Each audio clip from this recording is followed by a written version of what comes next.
Sí, aquí estamos y ya recibiendo con muchísimo gusto al estimado colega Jorge Señoranz, que bueno, no es la primera vez que nos visitan, pretextando lo que es la presentación de uno de los tantos libros que ha escrito, y en este caso con una investigación muy, pero muy intensa que tiene que ver con el baby fútbol. ¿Cómo estás, Jorge? Bien, ¿ustedes? Bienvenido. Muy bien, bienvenido. Y cómo algo que es un entretenimiento para los chicos se convierte en definitiva en un negocio. Sí, lamentablemente hay que llegar a esa conclusión, a la cual no arribo yo, sino que es producto de la investigación que realicé, que justamente todas las personas a las cuales entrevisté llegan a esa conclusión, ¿no? De que lentamente esto se ha encaminado a un negocio y creo que se pierde la perspectiva de que estamos hablando de niños, ¿no? Muchos de los cuales se visten de blanco y se ponen la moña azul para ir a la escuela. ¿Qué oculta esa cara que develaste del baby fútbol? Porque acá hay una cuestión que tiene que ver con lo lúdico, por un lado, la posibilidad de que muchos niños, hasta de forma gratuita si quiere, hagan deporte, se involucren en un trabajo colectivo, tengan lo que es la noción del trabajo en conjunto, el trabajo en equipo, pero esa línea es muy delgada, se cruza la frontera y empiezan a ver otras cosas. ¿Qué es eso que encontraste oculto? Historias, infinidad de historias, muchas cosas que me sorprendieron en el camino, como conocer que un niño de 10 años tenga representante, el hecho de que sean poco menos que tratados como mercancía porque son cambiados o por zapatos de fútbol, algún técnico que recibió hasta alguna propuesta de me das 6 chapas y te doy a cambio la representatividad de mi hijo. O sea, hay muchas cosas en el camino que justamente hacen que el niño en definitiva se transforme en una especie de mercancía, ¿no? Y dentro de esas historias lo que traté justamente de apuntar es, si bien a gente reconocida y que las ha vivido, por caso Enzo Escorza o Rodrigo Amaral, también los otros, ¿no? Los anónimos, muchos de los cuales no llegan, porque hay un punto de referencia, es que solo el 0,14% es el que llega a cristalizar el sueño. En consecuencia estamos hablando de un porcentaje muy alto de chiquilines que no llegan y que, como decían hoy al aire, ¿no? Cargan de pronto con una frustración. ¿El sueño de ellos? ¿De los padres o de esos que empiezan a lucrar con los pequeños? ¿De quién es el sueño, en definitiva? Sí, ese es un tema también. Fíjate que en determinada parte del libro yo me quedo con una frase de Tavares que me dice, en definitiva, parece que en lugar del chiquilín, la que tiene representante es la familia. Porque claro, se genera todo un entorno y todo un picoteo de cabeza sobre ese niño, que le va generando una presión, ¿no? En muchos casos se invierten los roles, por lo que me dijeron psicólogos que trabajaron en la selección, porque el niño pasa a ser el hijo de, y ahora es al revés, sos la novia de, el papá de, el tío de, o sea, toda la responsabilidad carga sobre ese chiquilín. Claro, vamos a contar un poquito de quiénes son los ojeadores que van por todas las canchitas del interior del país, también aquí en Montevideo. ¿Qué le ofrecen a la familia? Porque ahí es cuando comienza a cambiar todo esto. De todo. En materia de captadores me encontré con una gama muy amplia. ¿Son profesionales o no? Sí. En muchos casos o cobran salario y en otros perciben hasta un porcentaje sobre una futura transferencia o si el chiquilín logra cristalizar en primera división. ¿Son ojeadores de equipos o ojeadores de empresarios? Hay de todo. Ajá. Te diría que la inmensa mayoría de los equipos ya tiene montada una red y hasta gente trabajando en el interior que le marca quiénes son los niños con posibilidades de llegar a cristalizar. Pero sí hay de todo. Una vez que se ve un chico con condiciones, ¿qué se le ofrece a la familia? También. De todo. Sí. Por ejemplo, la mamá de Chapacase, le hice esa pregunta y me dijo todo lo que te puedas imaginar, desde zapato hasta trabajo para nosotros. A ellos les llegó una propuesta de México, una propuesta laboral para llevarlos. La mamá de Chapacase es feriante en el Cordón, y cuando el chico fue vendido a Atlético de Madrid, cuando llegaba a la feria, sus compañeros le decían, ¿por qué no cambiaba el auto? ¿O qué hacía en la feria? Algo así como empezar a gastar a cuenta de que el chiquilín ya está vendido, ¿no? Y ellos siempre rechazaron todas las propuestas, porque hay una frase que ella la define muy bien, ¿no? Ella dice, vos me estás hablando de negocio y yo te estoy hablando de mi hijo. Obvio, de la vida además. ¿En la investigación te encontraste con cierto vacío legal, falta de legislación al respecto? Sí, el tema es que, a ver, Federico, si no se respetan las leyes a nivel de primera división, Sí. ¿qué podemos esperar ahí abajo? Sí. O sea, las normas de la FIFA son claras y no se respetan en primera. Los empresarios compran porcentajes de ficha a los jugadores, Sí, no claro. está permitido. Acá se realizan los famosos pases puente, que son investigados. Entonces, ¿qué podemos esperar ahí abajo? Es muy poco lo que se puede llegar a hacer. Y no es un tema desconocido, porque hay una parte del libro en la cual yo justamente aporto denuncias que se hicieron en el Parlamento. Justamente, o sea que no es un tema desconocido para las autoridades. Y además se juega mucho con las necesidades de esa familia, porque mañana viene otro empresario y te ofrece algo mejor y bueno, y la familia también va a optar por ese empresario. Ahora mi pregunta va, ¿siempre fue así? Porque te había escuchado por ahí que en algún momento el primer ojeador fue un tal Cholo Trueba, Trueba, sí. algo así, y ahí fue que cambió toda la historia. Sí, ¿Puede ser? sí. Que yo recuerde, hay como un antes y un después de Cholo Trueba, ¿no? Que fue un ojeador de Danubio.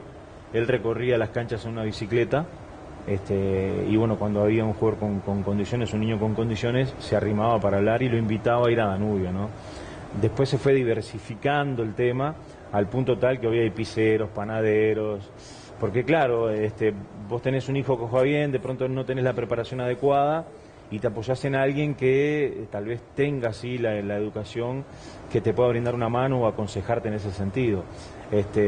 Pero sí, en ese aspecto me encontré con una gama muy amplia de gente que recorre las canchas y que anda repartiendo tarjetitas, Claro. o seduciendo a los padres o picoteando al niño. Hay mucho chanta también, Sí, para también, decirlo sí. así nomás. Recién mencionaste lo que son los pases puentes, por si alguien no sabe, no está del todo informado, aclaramos que instituciones del exterior utilizan clubes uruguayos para generar transferencias de jugadores, piden pase a equipos uruguayos sin que siquiera, en la mayoría de los casos, se pongan alguna vez la camiseta de esos equipos. Hubo sí el recordado caso de Silas, que tuvo que jugar un tiempito en Central Español, pero por la mayoría de los casos ni siquiera pasan por acá, y a cambio cobran una comisión. Claro.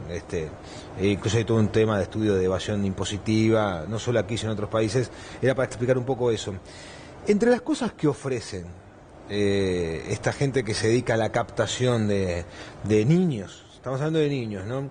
Ya sean empresarios o representantes de clubes, ¿ofrecen además la posibilidad de brindarle estudios?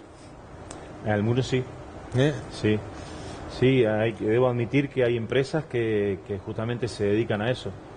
Ofrecen servicio odontológico, médico, profesores, nutricionistas. Porque uno siempre estudios. apunta a los espejitos de colores, ¿no? A lo que Sí. brilla, dinero, No, no zapatos, todo es un malo, autito, lo que sea, no por todo eso. es malo. Pero están aquellos que ofrecen, bueno, déjame darle herramientas para el futuro. Sí, sí, no todo es malo. Como en todos los órdenes de la vida, hay para los Claro. dos lados. Hay gente, sí, que trabaja como vos decís, que ofrece justamente ese tipo de herramientas y no transan esas cosas. Hay que ver la reacción de la familia. Si le interesa más el que le ofrece algo constante y sonante o la inversión al futuro con estudios. Claro, ahí tenés, por ejemplo, ahí narra una situación que le tocó vivir a Daniel Baldi, que trabajó en la empresa GBG de Pablo Boselli, y él tenía charlas con la familia y llegaba a un punto en el cual la familia le preguntaba: ¿y cuánto dinero me vas a dar? Claro. Claro. Y venía otro con el dinero y se quedaban con ese. Probablemente sí. Claro, lo que pasa que ahí también vamos a otro tema, Mariela, que es el siguiente, que como cada vez van más abajo a captar al chiquilín, lo que Sí. te dicen es: si no lo agarro yo, lo agarra otro. Entonces, así está planteado el escenario. Sí, sí. O lo agarrás o te lo lleva a otro. Y ahí está la disyuntiva, ¿qué haces? Bien. Porque para algunos es inmoral ir a buscar a un chiquilín de 10 años y para otros es normal. Yo no soy quien para juzgar porque no me puedo meter ni dentro de una casa familiar ni dentro del bolsillo de cada persona. Simplemente planteo las situaciones que se dan y que la gente llegue a su propia conclusión si esto está bien o esto está mal. ¿Qué pasa con la frustración de ese chico que muchas veces se le tilda de Messi, de Suárez, y muchas veces no llega? Porque vos decías el porcentaje de jugadores profesionales que logran sustentarse con eso y sin embargo son muy pocos. Sí, sí, sabes que la respuesta que a mí me dieron me resultó tan cruel, porque a varias personas le pregunté eso. ¿Qué pasa con ese porcentaje tan grande de botijas que no llegan? Y la respuesta fue: ¿sabes lo que pasa? No le interesa a nadie. Claro. Eso fue lo que me dijeron, no le interesa a nadie. Porque en realidad capaz que no todos, pero yo contaba, yo jugué al baby fútbol. Yo no sé si pero cuando es un jugaba... ejemplo de No, caso mira, frustrado. no me vio nadie, no había jugadores en mi época, se ve porque no sé cómo dejaron pasar este talento, ¿no? Pero en realidad me traslado a aquella época. Digo, yo no sé si yo jugaba con la ambición de llegar a... Pero yo jugaba para ganar el partido del fin de semana. Claro. Que esa es la cabecita del niño. Era otra ¿entendés? época también. O la cabecita que yo tenía en ese momento. De que me pongan, primero que me pongan, de jugar el fin de semana, después jugar, ganar, ¿no? Claro. Entonces, vos advertís también que la cabeza del niño la van cambiando, la van mutando, van terminando con esa ingenuidad que solo apuntaba a lo lúdico, a divertirse, a competir, a ganar, perder, y van generando también una mutación en la propia madurez del niño. Lo que pasa es que creo que acá tenemos que separar también, ¿no? Porque me parece que no es solo un tema hablar de fútbol, es un cambio que se produce en la sociedad. Claro. Qué sé yo siempre cuento, yo cuando iba a lo del fútbol iba solo con mis amigos, y hoy es impensado, porque si no te lleva tu padre, tu tío, tu abuelo, bueno, no te dejan ir. Yo iba incomunicado porque no había celulares. Hoy van todos con el celular. Sí. O sea, estás a un llamado o a un mensaje de que te vayan a buscar. Entonces cambió todo. No es que hay que atribuirle todo al baby fútbol, que realiza una obra social espectacular, es justo reconocerlo. Pero sí que está eso que vos decís, ¿no? De que hay un picoteo de cabeza, de que el chiquilín cuando tiene condiciones ya se le arrima mucha gente y ya se le empieza a hacer creer que lo van a llevar a tal lado, que va a ir a tal lugar. Y claro, y se empiezan a generar sueños, ¿no? Que está bueno que los tengan, ¿no? Porque ¿qué niño no soñó con entrar al Centenario y jugar un clásico o jugar en la selección? Pero no se puede perder de vista lo otro, me da la sensación, ¿no? El hecho de que la actividad deportiva vaya compasada con el estudio. Porque después el retorno, ¿cómo lo afrontás? Sin la preparación adecuada. Sí, claro. Porque ahí hay otro punto. En muchos de estos casos, o en la inmensa mayoría, llega un momento en el cual el chiquilín es como que opta. Y es muy probable que le diga a los padres, no, yo no quiero estudiar más porque yo voy a jugar al fútbol. Y los padres, bueno, pero no ¿por qué cortar... tiene que optar ese chico? Hay casos de jugadores que han logrado estudiar y también jugar al fútbol. Sí, de un tiempo esta parte ha cambiado la cabeza, pero en muchos casos es muy complicado justamente estar con los entrenamientos, que a veces son doble horario, o en horarios que coinciden con los estudios, y ahí se genera la disyuntiva. O también lo otro, que es más simple que el hecho de que coincida con los horarios, y es que el picoteo de cabeza que le hicieron al chiquilín o todo lo que le han dicho determina que ese niño justamente ya se vea embarcado en que va a ser jugador profesional o va a llegar a vivir del fútbol. Sí, sin duda va a que salvar a la familia. Sin duda que el rol ahí es de la familia, ¿no? Sí. Sí, se llega a ese punto, ¿no? Le adjudica la responsabilidad de sí. los mayores de que va a ser el que sí. salve a la familia de una situación complicada, tal vez. Claro, porque está en una edad en la cual él no decide. Sí, claro. Son los padres los que dicen si va con este representante, si aceptan estos zapatos o X cosas que le pueden ofrecer. Claro. O si el niño dice no quiero estudiar más. Exacto. Pasa por ahí. Pasame el libro, Jorge, sí. Así lo mostramos porque me parece que además la estética de tapa también es muy interesante, lleva un mensaje implícito esta pelota, y aquí está, ¿no? La cara oculta del baby fútbol de Jorge Señoranz, sumamente recomendable, una investigación muy seria, además con el aporte de testigos, de protagonistas, mencionabas incluso al maestro Oscar Washington Tavares, en ese rol de entrenador y maestro también, ese vínculo que ha tenido históricamente con los niños, ¿no? Bueno, es muy recomendable, como decimos en estas épocas, ¿no? Mañana un regalo para que Reyes. aparezca en los zapatitos. Felicitaciones por otra gran investigación y por otro gran trabajo. Muchas gracias. No, gracias. Muchas gracias, Jorge. Que tengas un buen año también. Dale, lo mismo para usted.